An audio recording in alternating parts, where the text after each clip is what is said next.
So Jesus said we wouldn't know the day or the hour. We're just told the day's right there. We are told exactly the timeline right there. So if you're alive during the tribulation, there is no imminency whatsoever. When you see the abomination of desolation, the entire world is going to see it all at the same time. According to Revelation 11, they're going to see the two witnesses get killed. They're going to see everything the Antichrist is doing. If you see it, you could literally take your calendar out and say, Jesus is coming right here. Welcome to the Tipping Point Show. I'm Jimmy Evans. On today's program, I'm talking about two raptures. Are there two raptures? There's a lot of confusion about, is the rapture before the tribulation? Is it after the tribulation? Are there two raptures? I'll be talking about that. I'm also going to be talking about a news article right now about Iran and Israel, the bombings that have been happening. The Islamic Jihad, Palestinian Islamic Jihad, has been bombing Israel. Almost 1,000 rockets have been fired. Probably by now there's been over 1,000.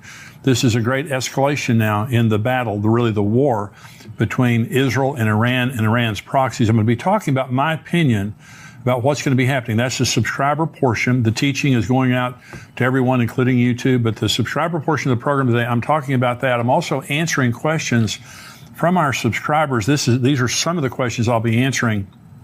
The first is, why do some people get to make mistakes all their lives, be the worst person for decades, and then find their way to Christ? And some people die when they're still young and dumb and haven't really had a chance to figure that out. Does God already know their future, that they would never turn around, and so he lets them pass away early into damnation? Here's another question. What happens if you're pregnant during the rapture? Another question. Why does God bind Satan for 1,000 years instead of just throwing him into the lake of fire with the false prophet and the Antichrist? Those are good questions. I'll be answering those questions today. Again, this is the subscriber portion. When I talk about the news articles, when I answer questions from subscribers. If you're watching on YouTube, I want you to become a subscriber for $7 a month, $77 a year. You don't just get the full program here. You get Dr. Mark Hitchcock's podcast tomorrow. Wonderful podcast, Marking the Times. All of our articles, Q&A that goes on all week long in the news articles and things like that. So I want you to become a subscriber of endtimes.com.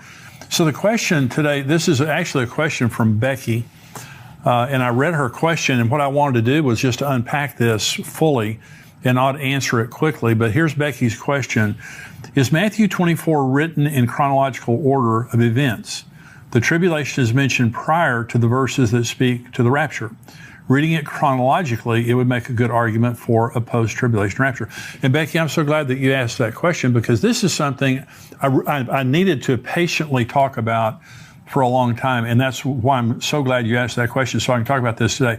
A lot of people get very confused related to Matthew 24. Matthew 24 should help people, but really it confuses people. It confused me too for years, because it does talk very specifically about a post-tribulation rapture, a very graphic description of a post-tribulation rapture. Okay, so Becky's question begins with, is Matthew 24 written in chronological order? The first part of it is, the second part of it is not. Okay, so let me answer it this way. So let's go to the first part of Matthew chapter 24, and Jesus is being asked, what's going to happen at the end times? And he answers chronologically, okay, to a certain point. This is Matthew 24. Jesus went out and departed from the temple, and his disciples came to him to show him the buildings of the temple. And Jesus said, do you not see all these things? Assuredly, I say, yet not one stone will be left here upon another that shall not be thrown down. Now, as he sat on the Mount of Olives, the disciples came to him privately, saying, tell us, when will these things be, and what will be the sign of your coming and of the end of the age? And Jesus answered and said to them, take heed that no one deceives you, for many will come in my name, saying, I am the Christ, and will deceive many. And you will hear wars and rumors of wars. See that you are not troubled, for all these things must come to pass, but the end is not yet. For nation will rise against nation, kingdom against kingdom, and there will be famines, pestilences, and earthquakes in various places. All these are the beginning of sorrow. So let's stop right here. So Jesus, these are the birth pangs. This is where we are right now. By the way, we're seeing many of these things happening right now, and the pieces of rebuilding the temple are in place. So if you want to see firsthand the places being discussed in these verses, many other key end times locations, plan to join Pastor Ed Young and myself this December for our tour of Israel. We're going to have a great time. Pastor Ed Young and myself, we're taking a very large group. There's still room for you. And by the way, we have 5-star groups that are staying in the best places. We have economy groups. There's different price ranges that you can pick when you go. So if you want to stay in the best hotels and have all the best accommodations, we have places for you. If you want to go more of an economy route, we have that also. Again, go on endtimes.com and sign up to go to the Israel trip coming up this November. And so what is happening right now is the fulfillment of the first part of Matthew 24. Wars and rumors of wars, nation against nation, kingdom against kingdom. You can check that box. It's happening all over the world right now, but also famines and earthquakes and all those kinds of things like that, and pestilences. These things are happening right now. So we're in the birth pains. And I've said this before, when a woman's having a baby, the birth pains start kind of mild. I'm saying mild. I don't think a woman would say that. They're kind of mild. And then they get very intense and very close together. We're seeing intense birth pains right now, extremely intense. And so I believe a birth is about to happen. And that birth is the kingdom of God and the rapture and things like that. But Jesus is now, in chronological order, just going through the signs of the time. He said, the end is not yet. These are the beginning of birth pains. This is verse 9 now. He's going to continue to go in chronological order. Then they will deliver you up to tribulation and kill you. Now we're into the tribulation. And you'll be hated by all nations for my name's sake. And then many will be offended, will betray one another and will hate one another. Then many false prophets will rise up and deceive many. And because lawlessness will abound, the love of many will grow cold. But he who endures to the end shall be saved. And this gospel of the kingdom shall be preached in all the world as a witness to all the nations, and then the end will come. Therefore, when you see the abomination of desolation spoken of by Daniel the prophet standing in the holy place, whoever reads, let him understand. Then let those who are in Judea flee to the mountains. Let him who's on the housetop not go down to take anything out of his house. And let him who's in the field not go back to get his clothes. But woe to those who are pregnant and to those who are nursing babies in those days. And pray that your flight may not be in winter or on the Sabbath. For then there will be great tribulation, such as not been since the beginning of the world until this time, no, nor ever shall be. And unless those days were shortened, no flesh would be saved. But for the elect's sake, those days will be shortened. Then if anyone says to you, look, here's the Christ, or there, do not believe it. For false Christ and false prophets will rise up and show great signs and wonders to deceive, if possible, even the elect. See, I have told you beforehand. Therefore, if they say to you, look, he is in the desert, do not go out. Or look, he is in the inner rooms, do not believe it. For as the lightning comes from the east and flashes to the west, so also will be the coming of the Son of Man. For wherever the carcass is, there the eagles will be gathered together. And this is where he talks about the rapture. Immediately after the tribulation of those days, the sun will be darkened, the moon will not give its light, the stars will fall from heaven, and the powers of the heaven will be shaken. Then the sign of the Son of Man will appear in heaven. Then all the tribes of the earth will mourn, and they will see the Son of Man coming on the clouds of heaven with power and great glory. And he will send his angels with a great sound of a trumpet, and they will gather together his elect from the four winds, from one end of heaven to the other. Okay, so let's stop right here. Now, this is all chronological, and he goes right to the end of the tribulation. And Jesus says, graphically, immediately after the tribulation of those days. And he says the sun will be darkened, the moon will not give its light, the stars of the heaven will not shine, and the powers of the heavens will be shaken. So he's describing a very, very terrible time. And he says, unless those days have been shortened, no flesh would have survived. So let me first of all begin, because in the last program, I was talking about the case for a pre-tribulation rapture, okay, which I hope I made clearly. There is a post-tribulation rapture. Jesus says immediately after the tribulation of those days. There's no doubt about the fact that he's talking about at the end of the tribulation, there's going to be a gathering of the living and the dead people who accepted Christ after the first rapture and during the tribulation. So after these verses, okay, after verse 31, Jesus changes timelines here, okay. He's not on the same timeline. Jesus is now talking about preparing for a pre-tribulation rapture. And I'll prove this to you. Now, this is verse 32. Learn this parable from the fig tree. Now, he's changing. This is different. He's no longer talking about the tribulation. Learn this parable from the fig tree. When its branch has already become tender and puts forth leaves, you know that summer is near. So you also, when you see all these things, know that it is near at the doors. Assuredly, I say to you, this generation will by no means pass away till all these things take place. Heaven and earth will pass away, but my words will by no means pass away. But of that day and hour, no one knows, not even the angels of heaven, but my Father only. But as the days of Noah were, now listen to this, because this is very different from the end of the tribulation. As the days of Noah were, so also will be the coming of the Son of Man.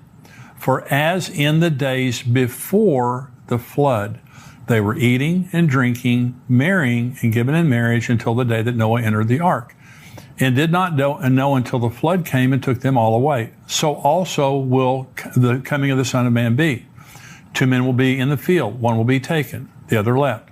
2 women will be grinding at the mill, one will be taken, the other left. Watch therefore, starts talking about, look at the signs of the times and be ready when I come, because my coming will be like in the days of Noah.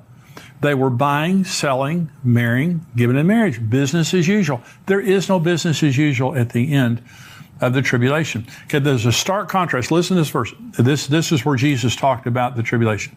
Immediately after the tribulation of those days, the sun will be darkened, the moon will not give its light, the stars will fall from heaven, and the powers of the heaven will shake it. Listen to these words now. As the days of Noah were, so also will the coming of the Son of Man be. For as in the days of Noah, or as in the days before the flood, they were eating, drinking, marrying, giving in marriage until the day Noah entered the ark. They did not know until the flood came and took them all away. So also will be the coming of the Son of Man.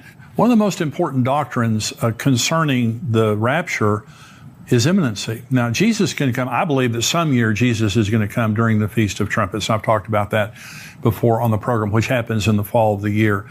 Next year, it will be during our conference that the Feast of Trumpets happens. But it could happen anytime. Jesus can come anytime he wants to. But imminency is a very important doctrine. But you have to understand that when the abomination of desolation takes place, Jesus said, because some people would say there is no pre-tribulation rapture. The rapture happens at the end of the tribulation. You can actually count. Jesus said you won't know the day or the hour.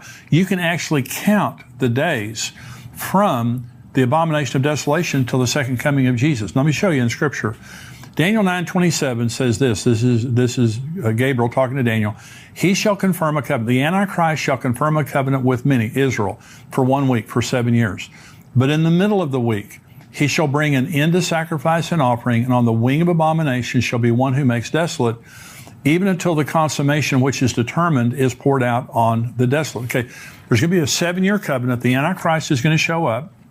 The tribulation begins when the Antichrist confirms a covenant with Israel for 7 years. In the middle of the 7 years, what it just said in Daniel 9, the abomination of desolation takes place. Okay, so right in the very middle. Okay, this is Daniel chapter 12. Then I, Daniel, looked, and there stood 2 others, one on this riverbank and one on the other riverbank. And one said to the other man clothed in linen, who was above the waters of the river, how long shall the fulfillment of these wonders be? Then I heard the man clothed in linen, who is above the waters of the river, when he held up his right hand and his left hand to heaven, and swore by him who lives forever, that it shall be for a time, times, and half a time. And when the power of the holy people has been completely shattered, all these things shall be finished. Although I heard, I did not understand. Then I said, my Lord, what shall be the end of these things? And he said, go your way, Daniel, for the words are closed up and sealed till the time of the end. Many shall be purified, made white, and refined. But the wicked shall do wickedly, and none of the wicked shall understand. But the wise shall understand. And from the time that the daily sacrifice is taken away, and the abomination of desolation is set up, there shall be 1,290 days. Blessed is he who waits and comes to the 1,335 days. Now, there are 3 periods of time being talked about here in Daniel 12. They're very important. The first, the question was asked, how long is this going to happen? And it was 1,260 days, a time, times, and half a time. Israel used a 360-day lunar calendar. So that's 1,260 days. The second time here in verse 11, it says there will be 1,290 days. That's 1,260 days, 3.5 years, plus 30 days. It says, blessed is he who waits and comes to the 1,335 days. That's during the tribulation. There is no imminency whatsoever. When you see the abomination of desolation, the entire world is going to see it all at the same time. According to Revelation 11, they're going to see the 2 witnesses get killed. They're going to see everything the Antichrist is doing. If you see it, you could literally take your calendar out and say, Jesus is coming right here. And so there's no imminency. So I'm saying when you look at Matthew 24, and Becky was saying, it seems to me like, Matthew 24 is a good proof of a post-tribulation rapture. It sure is. Jesus graphically says there's going to be a post-tribulation rapture. Then he turns around and starts talking about the signs of the time. We won't know when he's coming, and it's going to be like the days of Noah, buying and selling, marrying, giving in marriage. Now understand this, at the end of the tribulation, there is no buying, selling, marrying, giving in marriage. Over half the world's population is dead. The earth has been under judgment after judgment after judgment, the worst of which are the bowl judgments at the very end. There's no buying and selling, marrying, giving in marriage. Jesus said, unless those days have been cut short, no flesh would have survived. And remember, Jesus said, it will be like the days of Noah before the flood. Okay, so this is a pre-judgment, a pre-wrath text here that Jesus is talking about two different periods of time. Again, Jesus said, unless those days have been cut short, no flesh would have survived. Then he's over here talking about buying, selling, planning, building, giving in marriage, those things like that. And so it's a very, very easy text for me. Of course, I've studied for a long time, but Becky's question was, is this chronological? Is Matthew 24 chronological? It is, up until verse 31. Jesus begins, when his disciples question him, he begins by talking about the birth pain judgments, all the things that will be happening up until the tribulation. Then he says, then you're going to be going to great tribulation. He talks about the abomination of desolation. He talks about the second coming, when every eye will see him. The rapture, the pre-tribulation rapture, is a private event that take place in the sky between Jesus and the believers. The earth doesn't know anything other than a lot of believers have disappeared. The second coming, every eye will see him. His feet come down and touch the Mount of Olives. There's going to be, again, a great rapture of the saints, the living and dead saints. People who have been saved during the tribulation. So when you read the full text of Matthew 24, you see a chronological account that Jesus gives from verse 1 all the way down until verse 31. Then he changes and said, look at the signs of the times. Look at the fig tree. All these things happening. It's going to be like the days of Noah. So I believe that there's going to be, at any time now, because again, imminency. Right now, we don't know. Even if Jesus comes during Rosh Hashanah is a 2-day feast. You still don't know the day or the hour. Even if you knew. And by the way, Rosh Hashanah is known as the day that no one knows by the Jews. That's one of the ways that they talk about the Feast of Trumpets. And so I believe some year Jesus is going to come during the Feast of Trumpets, but he could come anytime he wants to. Okay, I could be wrong about that. And by the way, the fulfillment of the Feast of Trumpets could be the Matthew 24 rapture at the end of the tribulation, because Jesus said he's going to come with a trumpet then too.